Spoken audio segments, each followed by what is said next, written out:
जय जगन्नाथ। पिला माने संश्लेषण प्रतिक्रिया बा कॉम्बिनेशन रिएक्शन काहाको कहा जाए। पिला माने संश्लेषण प्रतिक्रिया होची जो रासायनिक प्रतिक्रिया रे दुई बा अधिक प्रतिकारक मिसी केवल गोटे मात्र उत्पाद उत्पन्न करुथबो। तेबे पिला माने कहा कहबा ना दुईटी बा ताठू अधिक प्रतिकारक मिसी जेतेबेले गोटे मात्र उत्पाद उत्पन्न करती तेबे ताहाको आमे कोन कहिबा संश्लेषण प्रतिक्रिया बोली पिला माने कहिबा। जेमिति देखो पिला माने कैल्शियम ऑक्साइड बा जाहाको आमे कोन कहिबा कॉलिजोन बोली कहिबा। कैल्शियम ऑक्साइड जेतेबेले कोन करिवो ना जल सहित रासायनिक प्रतिक्रिया करिवो। तेबे देखो पिला माने कैल्शियम ऑक्साइड तमरो गोटे होची प्रतिकारक, जल मध्य तमरो होची गोटे प्रतिकारक। ताहाले एटी कोन हेची दुईटी प्रतिकारक मिश्चे कैल्शियम ऑक्साइड एवं अन्यटे होची जल। तेबे कैल्शियम ऑक्साइड जल सहित रासायनिक प्रतिक्रिया कले तेबे कोन हो पिला माने कैल्शियम हाइड्रोक्साइड CaOH रो हल्टो ये होची पिला माने तमरो गोटे मध्य क्षार अटे। ताहले दुई बा ताठू अधिक प्रतिकारक मिसी तेबे कोन हेची केवल गोटे मात्र उत्पाद उत्पन्न हेची। कैल्शियम ऑक्साइड जल सहित रासायनिक प्रतिक्रिया कला तेबे कोन हला कैल्शियम हाइड्रोक्साइड उत्पन्न हेची। सेमी देखो पिला माने मैग्नीशियम ऑक्साइड रो संकेत होची पिला माने MgO। तो मैग्नीशियम ऑक्साइड जदी तुमरो जल सहित रासायनिक प्रतिक्रिया करे तेबे एठी पिला माने कोन उत्पन्न हबो ना मैग्नीशियम हाइड्रोक्साइड MgOH रो हल्टो। तेबे मैग्नीशियम ऑक्साइड गोटे प्रतिकारक, जल मध्य गोटे प्रतिकारक। तेबे दुईटी बा ताठू अधिक प्रतिकारक मिसी जदि केवल गोटे मात्र उत्पाद उत्पन्न करिथाए ताहले ताहाको आमे कोन कहिबा संश्लेषण रासायनिक प्रतिक्रिया बोली मध्य कहिबा। जेमि देखो पिला माने आहुरी मध्य आमे नै पारे उदाहरण कार्बन जदि कोन हबो तुमरो ऑक्सीजन गैस सहित रासायनिक प्रतिक्रिया करे तेबे ताले पिला माने कोन उत्पन्न हबो कार्बन टा ऑक्सीजन गैस सहित रासायनिक प्रतिक्रिया कले तुमरो कार्बन डाइऑक्साइड CO2 गैस उत्पन्न हबो। एवं सही बळे आहुरी मध्य आमे नै पारे उदाहरण जे हाइड्रोजन ऑक्सीजन सहित रासायनिक प्रतिक्रिया कले तेबे हाइड्रोजन तुमरो जदि कोन हबो पिला माने ऑक्सीजन गैस सहित रासायनिक प्रतिक्रिया करिवो तेबे ताले पिला माने कोन उत्पन्न हबो जल उत्पन्न हबो। जलर संकेत होउची पिला माने H2O। 2 एटी समतल कर दबा 4H बा 2H2 गैस। तबे देखिए पिला माने जे एमाने होउचनी कोन गोटिए गोटिए सब संश्लेषण बा कॉम्बिनेशन रिएक्शन अर्थात जो रासायनिक प्रतिक्रिया रे दुईटी ताठू अधिक प्रतिकारक मिसे कैल्शियम ऑक्साइड जल सह micellar calcium hydroxide, magnesium oxide जल सह मिसेला मैग्नीशियम हाइड्रोक्साइड। तेबेडी कोन हेची दुईटी बा ताठू अधिक प्रतिकारक मिसे जेतेबेले कोन हबो केवल गोटिए मात्र उत्पाद उत्पन्न करिवो तेबे ताहाको आमे कोन कहिबा संश्लेषण बा कॉम्बिनेशन रिएक्शन बोली मध्य कहिबा। पिला माने देखो विघटन प्रतिक्रिया काहाको जाय। विघटन प्रतिक्रिया बा ताको आमे डीकंपोजिशन रिएक्शन बोली मध्य कहिबा। विघटन प्रतिक्रिया पिला माने जेतेबेले कोन हबो गोटिए मात्र प्रतिकारक विघटित होई दुईटी बा ताठू अधिक उत्पाद उत्पन्न करिथाए तेबे जो रासायनिक प्रतिक्रिया रे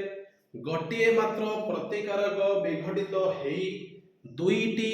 बा ताठू अधिक उत्पाद उत्पन्न करिथाए ताहले आमे एही रासायनिक प्रतिक्रिया को पिला माने विघटन प्रतिक्रिया बोली कहिबा। देखो पिला माने कैल्शियम कार्बोनेट देछि कैल्शियम कार्बोनेट रो संकेत होउची पिला माने कोन CaCO3 कैल्शियम कार्बोनेट रो संकेत पिला माने कोन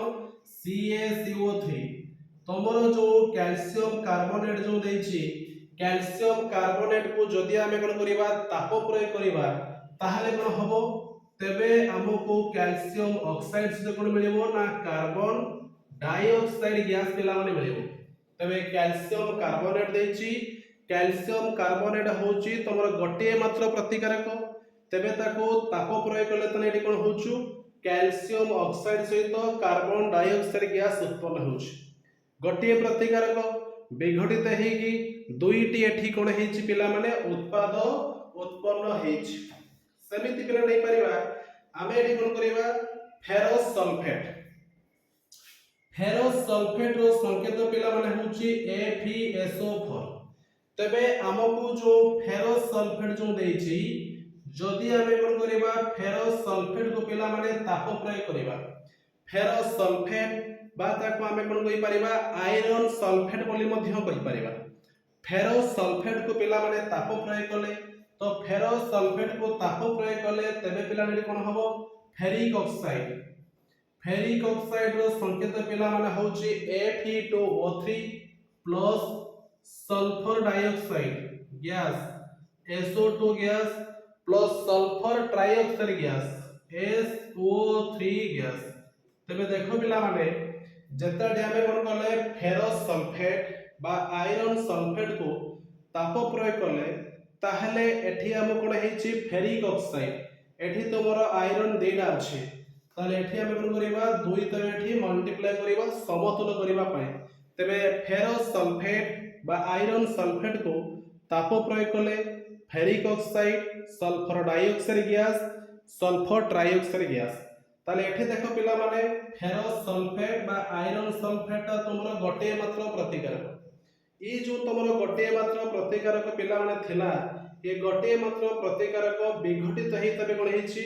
दुईटी बा ताठो अधिक उत्पाद उत्पन्न हेछि तबे हमरो जो विघटन प्रतिक्रिया जो थिला जे जो रासायनिक प्रतिक्रिया रे गोटे मात्र प्रतिकारक विघटित हेइ दुई बा ताठो अधिक उत्पाद उत्पन्न करूथाय तेबे ताहा को हमें कोन कहिबा विघटन प्रतिक्रिया बा डीकंपोजिशन रिएक्शन बोली मध्ये हमें कहि परिबा सेमिति पिला माने हमें आउ गोटे नै पारे उदाहरण लेड नाइट्रेट संकेत होछि पिला माने PbNO3 रो हॉल्ट पिला माने लेड नाइट्रेट रो संकेत होछि कोन लेड नाइट्रेट रो संकेत होछि पिला माने PbNO3 रो हॉल्ट तबे ई जो तमरो लेड नाइट्रेट जो अछि जदि हमें कोन करिबा लेड नाइट्रेट को ताप प्रयोग करिबा ताहले पिला माने कोन उत्पन्न हबो लेड ऑक्साइड रो संकेत पिला न होछि PbO plus nitrogen dioxide NO2 gas plus होछि पिला माने कोन ऑक्सीजन गैस O2 गैस तबे देखो पिला माने लेड नाइट्रेट जो अछि तबे एठी हमें कोन करले लेड नाइट्रेट पिला माने ताप प्रयोग करले समतुल करिबा लेड ऑक्साइड टू PbO 2.4 तबे देखो पिला माने कोन हेछि लेड नाइट्रेट को ताप प्रयोग करले लेड नाइट्रेट को ताप प्रयोग करले देखो ये होछि तमरो गोटे मात्र प्रतिकारक तो ये जो गोटे मात्र प्रतिकारक जो अछि तबे लेड नाइट्रेट को ताप प्रयोग करके कोन मिलला हमको lead oxide nitrogen dioxide plus होछि ऑक्सीजन गैस गोटे प्रतिकारक थिला विघटित हेकि तडी कोन हेछि दुईटी बा ताठो अधिक उत्पाद उत्पन्न हेछि ताहले एही प्रतिक्रिया को हमें कोन कहिबा डीकंपोजिशन रिएक्शन बा विघटन प्रतिक्रिया बोली मध्ये हमें याको कहि परिबा।